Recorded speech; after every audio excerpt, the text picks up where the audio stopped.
Hey, my name is Shadowsense, and you're watching Vampire the Masquerade, Coteries of New York. So, I think I want to find out who the fuck is watching me. But I do... Oh, it tells you need to rest. Okay. Cool. This is helpful information. Now I know. Knock knock. You'd ask who's there, but you don't know if the sheriff of New York City would play along.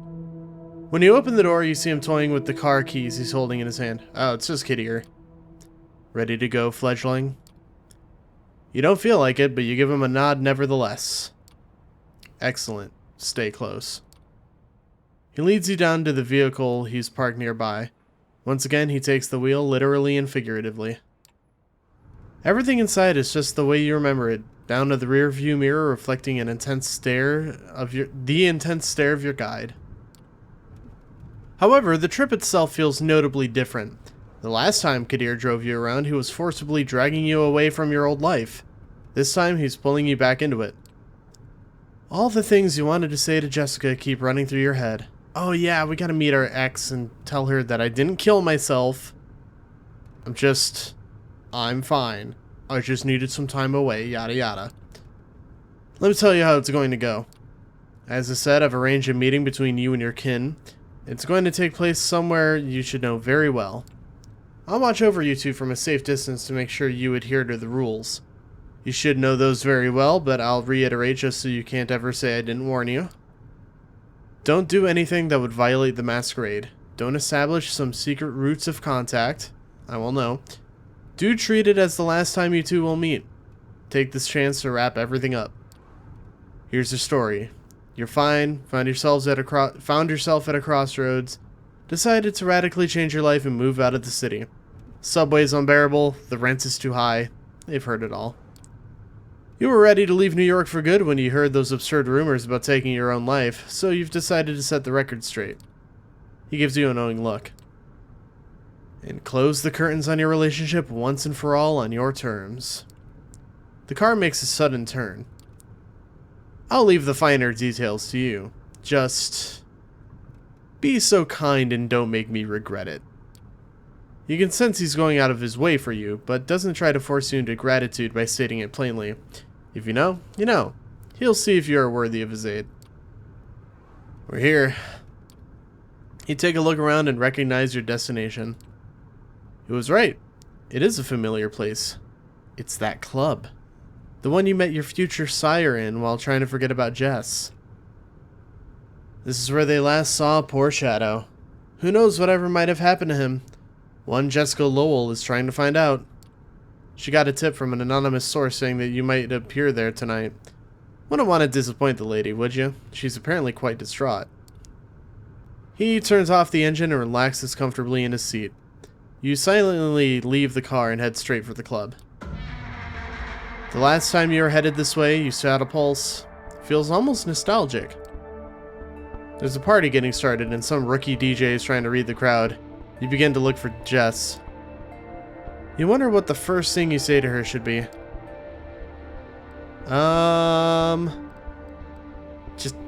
Yeah. I mean, I don't really know. Yeah, that should work. The music is pulsing and there are good vibes in the air. You spot a girl hurrying to the bathroom with a nosebleed. The smell is faint, but it gets you in the mood to have some fun. However, Kadir indicated that he's got a pair of eyes around here somewhere. Better stick to the plan. A stupid idea pops in your head. If you meet her and she says, "I want to be with you again," what would you do? Yep, I can't risk it. It's too risky. I'm not all about the risky business. What's done is done. Best not to dwell on it. By now, it feels you've explored all the places Jess could have been. It's getting frustrating. Grab the cheapest drink they have from the bar. A tall blonde girl in a stylish skirt smiles at you from behind heart-shaped glasses. You smile back, but this is no time for your heart to guide the hand. You walk past her back to your duty. You mimic taking a sip of your drink. God, you could have been having so much fun tonight. You could. Accidentally stumble into Jessica when you least expect it. She looks at you as if she's seen a ghost. You freeze up trying to come up with something to say and failing.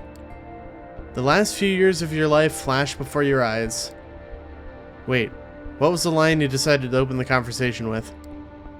Before you remember, a powerful slap takes you out of your stupor. You stupid motherfucker. Guess she gets the first line. You realize you spilled a drink all over your clothes. I've been so worried. I've been so fucking worried. Called everyone I knew to look for you. And you're just having fun clubbing? You thought it would be funny to drop all contact with everyone? Pretend something happened to you? What, you wanted to see my reaction? She slaps you once again. You let some sort of dissociation set in and just watch the situation as it unfolds. I'll let everyone know you're okay, but don't you ever show yourself in front of me again. She turns her back on you and disappears into the crowd, walking towards the exit. Well, that went well. You look around. You notice a heart-shaped glasses girl chuckling in the distance. You're no longer in the mood to party. Guess you'll follow Jessica's lead and leave. Better not keep the sheriff waiting. Well, at the very least you can say this. She still cares. That's nice. Back to Gadir's car. Once you close the door, he instantly puts his foot on the gas pedal. Walking off the pitch with no regrets? Said everything you had to say? You speak up without thinking. Yeah, she said she'll call off the search. Getting her to accept that it was over took some harsh words, but deep down I think she knew it was time to say farewell once and for all. She's a little shaken up, but she'll live. Oh, he knows I'm bullshitting. You spot a playful spark in Kadir's eyes. You took care of it like a man, did you? Very good.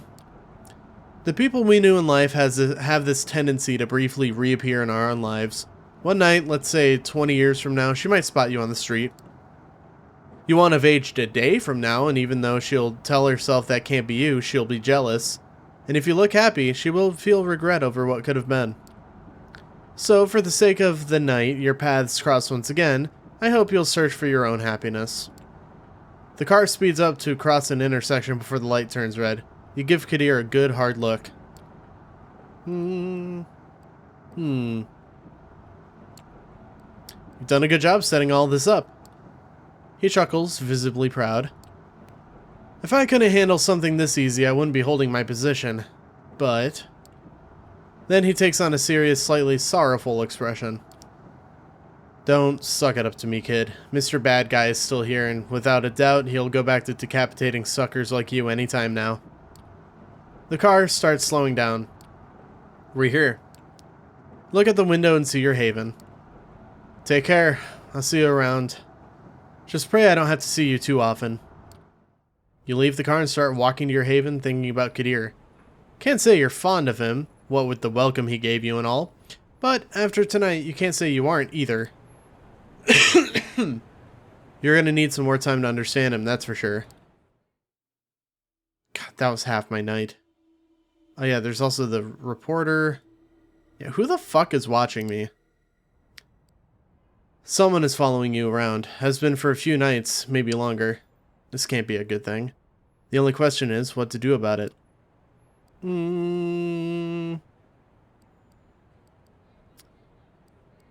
Oh, I'm gonna tell Sophie. This is clearly something more serious than what you can figure out on your own. You have to ask Sophie for help. She must have experience with all kinds of stalkers, invisible or not. You make your way to Sophie's apartment, feeling watched the whole way. It would be better if you could shake the tail, but something tells you that's impossible. A ghoul lets you into Sophie's apartment. You're not sure how many servants she has, but their servility creeps you out. Does vampire blood do that to people, or is it just Sophie's personality? It's definitely the blood. The ghoul tells you that Sophie is not in and bids you to wait in the living room. You do as directed, settling down on a sofa. As you sit contemplating Sophie's decor, you feel strange, as if the feeling of being followed on the street never really left you. You don't have time to think more on this because Sophie strides in, clearly in a good mood. If it isn't my favorite stray, am I imagining it, or have you started to dress a little better? You stand up, too worried to waste time on small talk. I have a weird feeling when I go out, as if some invisible creep is tailing me. Sometimes, when you are a vampire, you really do have an invisible creep tailing you. This is a cause for concern, to be sure. In fact, Sophie looks around the room, suddenly startled. I can't believe it. As Sophie stands up, ready to face whatever danger she senses, an invisible force pushes aside her servant standing in the doorway. You hear the door to Sophie's apartment open and close. Sophie sighs and settles back down as the ghoul disappears into the hallway in a vain effort to catch a stalker. I suppose I should scold you, but in a town full of Malkavians and Nosferatu, that's probably useless. Sometimes this happens. This is embarrassing. You should be careful. I'll assign one of my servants to watch your haven. You leave Sophie's apartment chastened and confused. If invisible orlocks and gestures can follow you anywhere, how are you supposed to stop them? Perhaps it's all part of the game the kindred seem to play with each other. Hard to say if that makes it better or worse. Well, I feel like that didn't take half the night. Or it shouldn't have. I feel like it really shouldn't have, but... You know what? That's fine, I guess. Let's go hang out with D'Angelo. It's been a while since you heard from D'Angelo. Maybe he's busy sticking his nose where it doesn't belong. Or maybe he's pissed off the wrong people and is now rotting in a ditch somewhere. Either way, now's as good a time as any to check up on him. You make your way through the now familiar rusty maze of the grain terminal and up the stairs to D'Angelo's office. This time, however, you find the room firmly locked. There's a note pinned to the door. You rip it off and scan the crooked lettering. There's been another one. At the scene now. Come to Bidstui? Corner of Pulaski and Garvey, ASAP. Looks like D'Angelo could use your help. Better get going. As you approach the address D'Angelo gave you, a squad car passes by, sirens blaring. Following it, you make a turn from Delcab Ave onto Pulaski Street. Sure enough, the street is awash with red light and 4 or so police cars parked on the nearest corner, next to an ambulance. Confirm that you're in the right place. You move closer to what appears to be a New York's finest convention, looking around in the hopes of spotting a familiar, if not altogether pleasant, face. No such luck. True to his Nosferatu lineage, D'Angelo is nowhere to be seen. You stop on the sidewalk across the street, trying not to draw attention to yourself. All of a sudden, one of the cops standing by the entrance to the building looks straight at you. He does a double take, and you instinctively look away. Bad move, you think to yourself, as you notice him making his way toward you. Oh, I'm not gonna run from a cop. Even though I really want to. And I should. But I'll just wait for him to approach. Not allowing panic to set in, you stand your ground doing your best ordinary citizen impression. The cop waddles across the street towards you, his sense of authority putting that extra spring in his step. You try to remain calm, even as he puts his hand on you. Shit, you can't help but mouth the word. This is about to get messy. Suddenly he stops, as if instinctively realizing that he was just inches away from a grisly demise. He waves at you dismissively and yells in a thick Brooklyn accent. Hey, this here's an active crime scene. Be on your way. Relieved, but trying not to show it, you put on your grumpy New Yorker face and start to walk away. As you make your way past a dark alley, someone grabs you by the arm and pulls you into the shadows. If the smell of cigars and cheap cologne don't give him away, the gravelly voice sure does. Nice save. I mean, dumb to show your face around here in the first place, but still. Come on. Parked around the corner. Before you know it, you're sitting in the passenger seat of a busted old sedan parked half a block away, giving you a nice view of the police gathering. What? I'm not gonna try to feed on the police. That's insanity. Why don't I talk to them? I might convince them to let us in. He gives you a look as if you just let rip a massive fart. Right. Look, kid, it's not that I don't trust you, but how about we give that raw animal magnetism of yours a dry run, huh?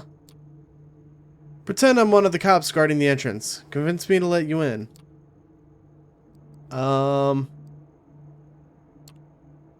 Evening, officers. I live here. Is there a problem?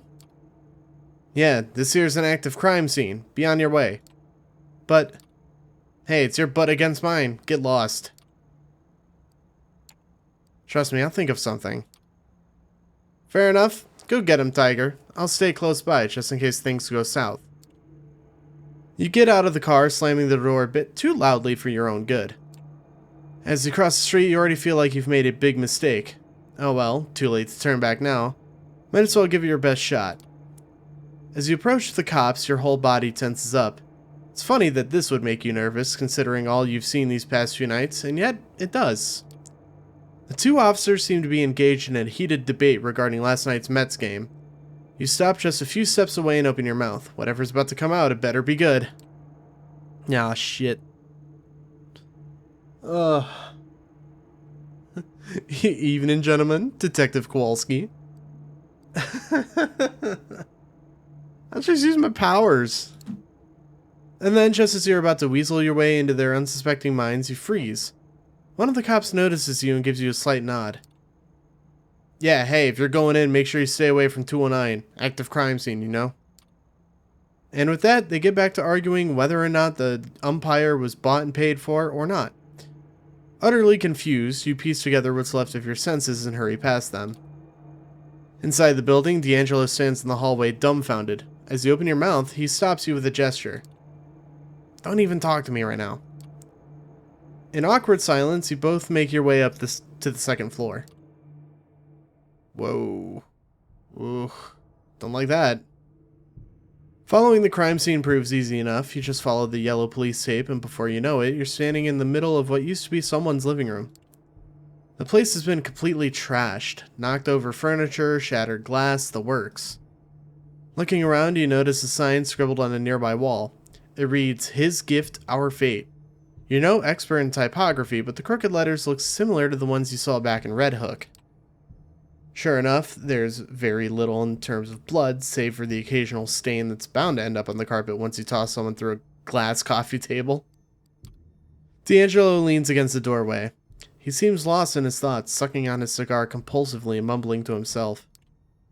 You lean over a bit, trying not to make it obvious that you're listening in. You manage to catch the last few lines of his monologue. The night's been kind to them so far, but the questions kept piling on, and now they found themselves amidst the wreckage of another life. It was up to them to sift through the debris and come up with a neat little pile of answers. Suddenly, he tenses up, as if sensing your eyes upon him. Feel free to chip in, kid. Anything catch your eye? His gift, our fate. Yeah, there's that. What do you think it means?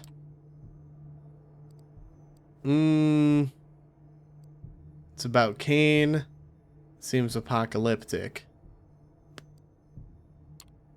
His gift? Isn't there a theory that Cain was the first vampire? Oh, it's more than a theory. To some, it's a deeply held belief. And yeah, you're right. It's about the gift of Cain, as in vampirism. Our fate. Clearly, someone isn't too happy to receive it. God damn it, I hate where this is going. Which is? Me being right. About thin blood involvement, I mean. Anyway, looks like we're not getting any more out of this place. No way around it. We gotta see the body.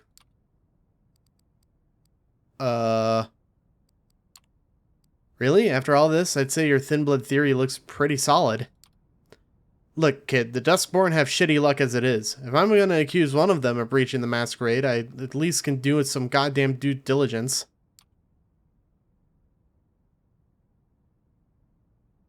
Lucky for us, I know someone who could get us an audience with our dearly departed.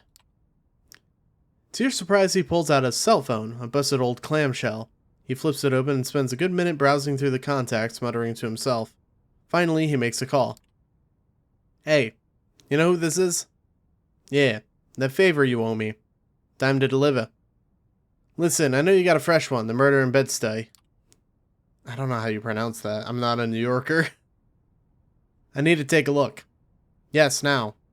Yeah, you'd better. With that, he hangs up and gives you his trademark wry smile. So, are we good? Yeah, We're good. Next stop, Kings County. Kings County, the bleeding heart of Brooklyn. It's beating as hard as ever, with ambulance after ambulance bringing in sick and wounded New Yorkers to be pumped through the tight arteries of the healthcare system. It's a dangerous place for a kindred to show their face, incessantly crowded and full of people who specialize in noticing all sorts of physical afflictions. Especially the sort that make up the very essence of a vampire's existence. For instance, death. Thankfully, your business here tonight keeps you away from the hectic human hive of the ER. Instead, you follow D'Angelo to a relatively quiet part of the underground parking lot that's closest to your current point of interest, the Kings County morgue. Having found yourself a convenient and suitably unlit spot near the hospital wall, you wait patiently for D'Angelo's contact to appear. Every now and then, you glance over at the undead gumshoe, as if to make sure his moldy mug isn't showing any signs of worry. It isn't, or at least he's very good at hiding it. Finally, after 30 minutes or so, a lone figure emerges from a side entrance. As the human-shaped shadow walks by, you're quick to recognize him as the EMT you saw back at the murder site. Clearly nervous, the 20-something-year-old redhead can't seem to help but look back and make sure no one is following him. Finally, he stops and lights up a cigarette. Without even looking in your direction, he takes a puff and exclaims, seemingly to no one in particular, "Room 112, you got 20 minutes. D'Angelo speaks without looking at you. That's our cue. You follow the fanged detective through the same door the EMT walked out of. Luckily, this wing of the hospital seems unusually empty. Still, the confidence to which D'Angelo makes his way through the white and green corridors makes it clear. He's been here before. Finally, he stops in front of one of the doors. Room 112. That's your stop. The room is small, with only one oversized freezer by the wall and a single slab mounted in its center. Sure enough, the body of a middle-aged man is splayed out on its steel surface. Even for a dead man, he seems unnaturally pale. Extreme blood loss will do that to you. Try as you might, you can't help but look at the man's face, his features twisted in abject horror. This is not a peaceful death. Looking closely, you notice two small puncture wounds on the victim's neck. If ever there was a clearer sign of a vampire attack, you've yet to see it. Looking over at D'Angelo, you notice his lips moving in a familiar fashion. He's narrating again. Before he can utter an intelligible word, you cut in with a remark. Jesus, the look on his face, it's like nightmare fuel. No kidding, which means he was fully aware all the way through. Knew he was dying. Which, combined with the blood loss and the teeth marks on his neck, confirms our hypothesis. We have a serial thin blood on our hands. Fuck. As if on cue, the door swings open. A tired-looking man with a stethoscope around his neck walks in. With his eyes fixed on his clipboard, he doesn't appear to notice you. Yet. Oh. Feeding opportunity? Letting your instincts take over, you pounce on the unsuspecting doctor, plunging his fangs into his aorta. The precious liquid tastes sickeningly sweet, making you feel a bit lightheaded. It appears the good doctor has been getting high on his own supply. It takes you a moment to get your fill, but when you're finally done, you immediately feel D'Angelo's eyes upon you. You start coming up with an excuse, but he just smirks. You're quick, kid. I'll give you that. Beat me to it by a pube. Now come on, let's get out of here. Time to pay our dear Primogen another visit. Robert Larson's home looks about the same as last time. No added security, no angry dogs prowling the yard. It appears that the thin-blood Primogen would rather risk another visit from his old pal D'Angelo than to arouse suspicion of his family and neighbors. Which is good, considering that's what he's about to get. Sure enough, the light in Larson's study is on, and you even catch a glimpse of the man himself shuffling around the room. You look over to D'Angelo, wondering how long it's going to take to get Larson's attention this time. Without a single word, D'Angelo walks over to a nearby street lamp and leans against it, making sure he's visible to any and all who happen to look. Looks like the time for subtlety is over. And I realized I misread the last text box horribly wrong. It only takes a couple of minutes for Larson to take notice. You see him lean against the window and storm out of the room. In mere seconds, he's out in front and in D'Angelo's face. Listen to me, you moldy fuck. I've had just about enough of your shit. You want to pester me, fine, but leave my family out of it. For a moment, D'Angelo just stands there, motionless, allowing Larson to get his frustrations out. Suddenly, he grabs the thin blood by the collar, lifts him up off the ground, and smashes his back against the lamppost. Are you finished? Alright, now you listen to me and you listen good. You think I'm enjoying this? You think I like to be jerked around? You think I got nothing better to do than hang around with this little puppet theater you've made for yourself? Now, either you give me a lead I can follow, or I'll start remembering things you'd rather forget. For the first time since you met him, Larson looks speechless. His eyes wide with fear, he can only mutter under his breath. You wouldn't dare. Try me. Cue awkward silence. You stand there, shifting your eyes from one vampire to the other. Guess it's time to either press the advantage or play the good cop. No, I'm on his ass. Come on, Larson, just give us something. It's been a rough night. See, Robert? My assistant here is tied to your shit too. So, what's it gonna be? If you want my help, put me the fuck down. With his feet back on the ground, Larson straightens his collar in a faint attempt of preserving some shred of dignity. There's a place in Manhattan, Lower East Side. One of the few places in the city where my people can find shelter. Yeah, I know it. If you go there right now, you might find what you're looking for. D'Angelo stares at him for a moment, just long enough to make it uncomfortable. We'd better. Finally, D'Angelo loosens his grip. You both watch Larson limp back to his house, looking back over his shoulder like he's going to tell the teacher on you. You look to your partner, meaning to ask what that whole things you'd rather forget deal was. As if sensing your curiosity, D'Angelo cuts into the preemptive mutter. Come on. We got what we came for. Alright, so we're going to continue this in the next episode. We'll find out what juicy secrets Robert has been hiding from us. And maybe try to find the killer behind the Red Hook murders and this new one that took place somewhere. I don't think it's specified. Anyway, thank you guys so very much for watching the video. If you liked it, give it a thumbs up. If you want to see more videos like this one, please consider subscribing. And until then, I'll see you guys next time. Bye-bye.